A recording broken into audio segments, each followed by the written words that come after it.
In a corporate world where all employees have great leaders with no egos that create fun cultures where people can do their best work, the employees and companies thrive while doing great things for the customers, themselves, and each other.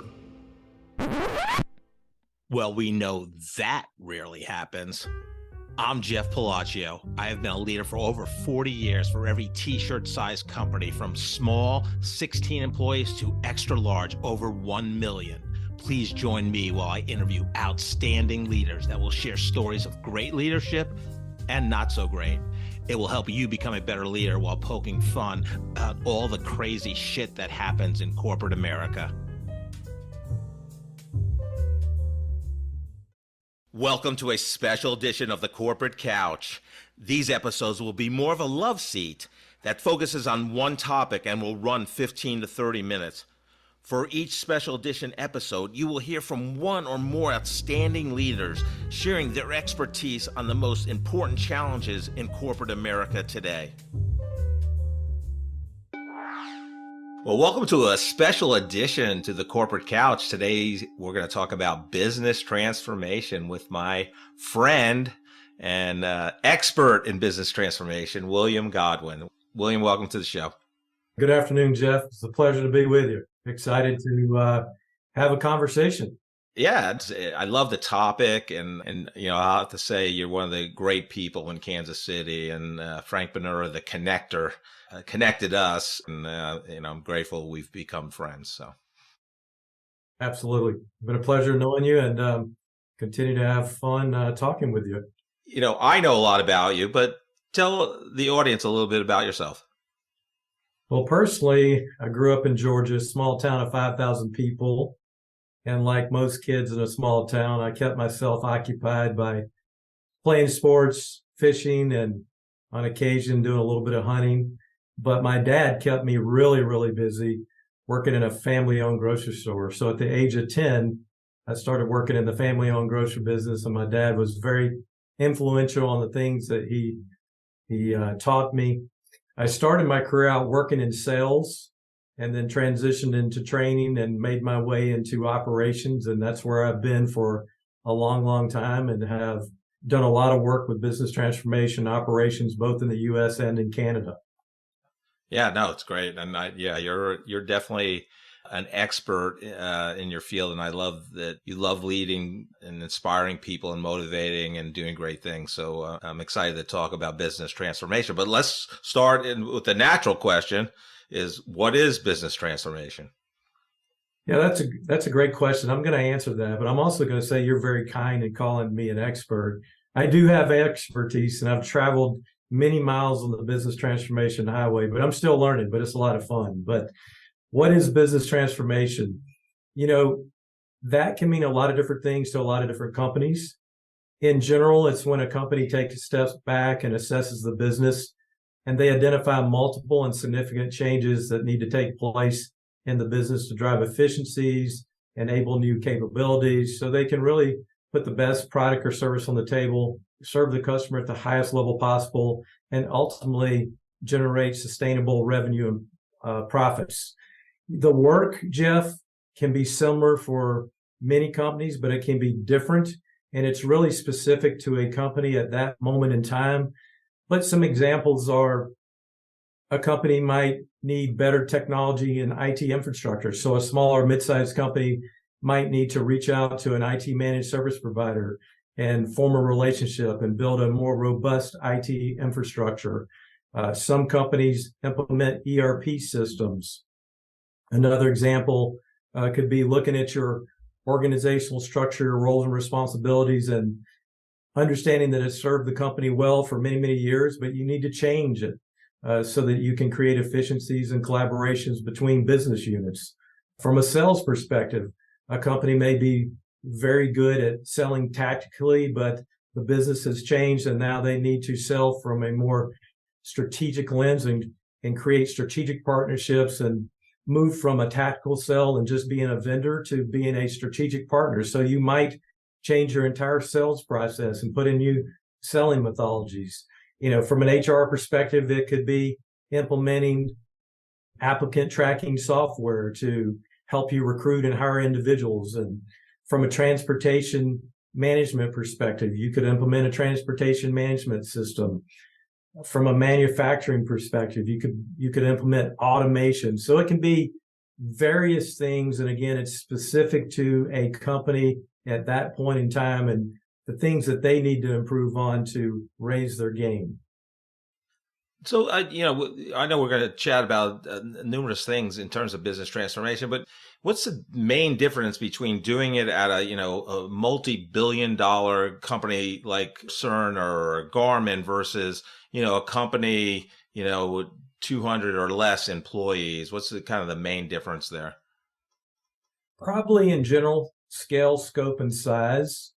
When you look at the number of people that'll be involved and the amount of heavy lifting that needs to be done. But in general, Jeff, there's just a lot of similarities. So there's going to be differences in small, mid-size, and large companies. But when you identify what business transformation initiative you want to embark upon accomplishing, the process and the way you look at it is going to be very similar. Because the fundamentals are the same, right? It's just more resources at bigger companies, and you might not have to do double duty. But in your mind, what is the most critical aspect of leading a successful business transformation initiative?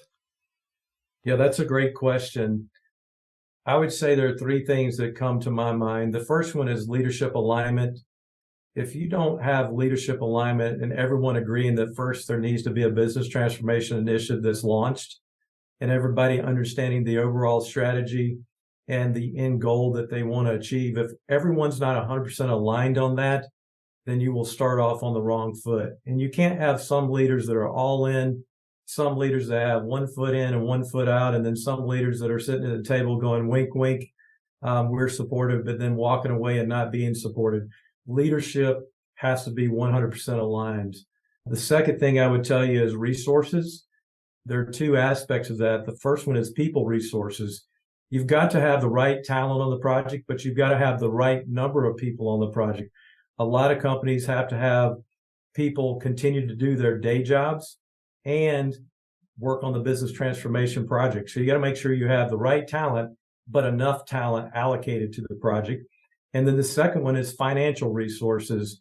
When you start a business transformation initiative, there's a lot of discovery work and a lot of estimates that are made, and leaders have to be on the same page about the cost, how much they're going to allocate to the project, because these projects do serve up the unexpected, and you've got to make sure in alignment on the resources needed to do the project. And then the third thing is a timeline. It's critical that you set a realistic timeline. And what I mean by that is they're visionaries and they're integrators. And the book Rocket Fuel by Gino Wickman, he did the best job I've ever seen of describing the difference between visionaries and integrators. And visionaries usually see the pot of gold and they want to get to the end of the rainbow and get the pot of gold really quick. Integrators can see the pot of gold and they want to get there too. And so let's say a project in the initial discovery phase has a 24-month timeline. The visionaries will want to cut that back to 12 months. The integrators are going to want the full 24 months. If the truth be told, it probably could be cut back to 18 months.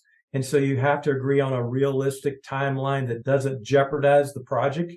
And that is key to having the right timeline so that you don't try to do too much too fast and impact the quality of work that you're going to do. Yeah, for our audience out there, William is a major integrator for sure. What do companies struggle with the most when they're undergoing a transformation like this? Yeah, I would tell you it's the complexity and strain of running the day-to-day business and running the business transformation project in parallel. It puts a tremendous amount of pressure on a company. We talked about having the right talent and the right number of people on a project.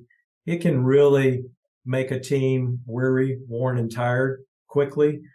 So you've got to be very in tune and how you manage the day-to-day business and run the project in parallel. It takes a lot of focus, and you got to stay on top of that to make sure you keep morale up, you keep people engaged, and so that you achieve both objectives, your normal objectives that you have in a year, and then the business transformation project objectives. And I'd tell you the other thing that companies struggle with is the unexpected.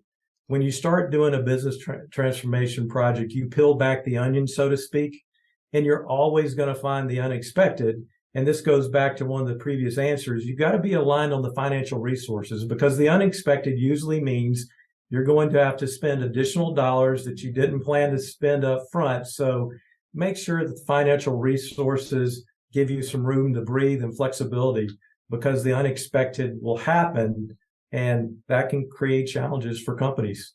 Sounds like my kitchen remodeling project. It's shit happens, and be ready for it. It's going to cost you more money. Yes, things will happen. You can count on that. Yeah. So, I mean, we all, we've been individual contributors, early in our career, but, and then, been leaders for a while, but, people don't like change. So what do employees find most challenging during a business transformation? Well, you said it, Jeff. It's the change management aspect that comes along with a business transformation initiative, because a business transformation initiative is positive. I mean, you are, like we said earlier, a company has identified changes that need to be made that's going to provide the company with efficiencies and new capabilities. And that's exciting, because you're putting yourself in a position to succeed at a higher level as a company. But with that comes a lot of change, and employees have a difficult time, as well as the company itself, dealing with the overall change management and specifically the unknown. And so employees struggle with the unknown, and that's fair, because they don't know how things are going to turn out. They're being asked to work on a project, give their very best, but you don't have all the answers up front when the project starts. And some of the answers you don't learn until you start doing the work. And sometimes you don't know what the final product's going to look like until you get close to the end. So the unknown, employees are challenged with dealing with that. And then again, the increased workloads, especially if people are doing their day-to-day job and helping run the business transformation project initiative, it can get pretty taxing and tiring. So I'm going to ask you, since I've been involved in 2 ERP projects, initiatives, does anyone ever have fun doing a new ERP system? I am sure there's probably the person out there that loves it, but for the most part, I would think it's quite painful for people. The end result is really, really good, but ERP projects are really tough. Yeah. Thank you for your transparency in that, William. So, as a leader, what things do they need to keep top of mind while navigating the landmines of a business transformation? I would say it goes back to some of the things we mentioned earlier, making sure you remain aligned from the start to the finish of the project, making sure you keep an eye on the people and financial resources, making sure that the timeline is what it should be. And then the other thing, Jeff, is making sure that when the unexpected occurs, that you address it quickly. You don't let it become an issue, because it can derail positive momentum with a project. So whatever happens that's unexpected, address it quickly so your team knows how you're going to handle it, and so it doesn't stall and take away from the positive momentum that teams work so hard to get on a project that's usually large. You talked about communication being critical, but obviously not everybody's involved in it. So you have people that are kind of doing dual roles, their regular job and the business transformation. And then you have those people just doing their regular jobs. Is there anything different in terms of leaders communicating to those employees?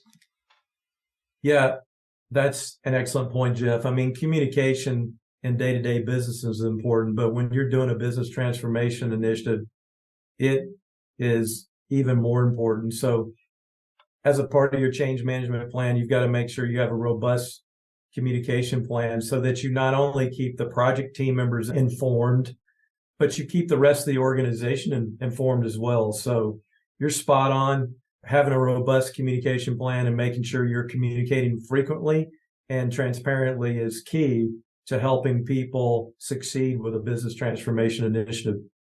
it's hard to sum up, such a big topic. But like in closing, what would you say to kind of summarize, what business transformation can do for a company?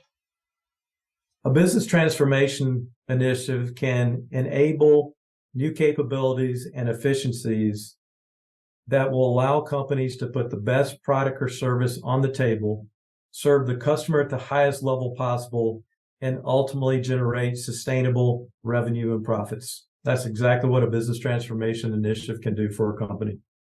Yeah. So obviously leadership and the board and stockholders, if it's a publicly traded, are happy because revenue's up, profits are up, and hopefully what it's done also for the employees is make their jobs easier, right? So process flows better, and they have more time to do some kind of strategic thinking versus the day to day.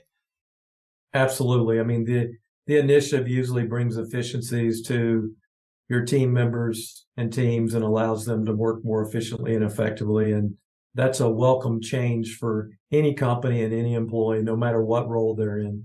Well, William, this is our second special edition of the Corporate Couch, and the first one that's focused on one topic with one executive. So thank you for being on the special edition of the Corporate Couch today. Absolutely, Jeff. It's a pleasure. Good luck on the podcast. Enjoy them, and thanks for having me today. Thank you for listening to this special edition of the Corporate Couch. If you enjoyed the episode, I would love for you to take 2 minutes out of your day to rate us 5 stars and write a review. Please join me weekly where I interview great leaders that share their career journey and their leadership wisdom.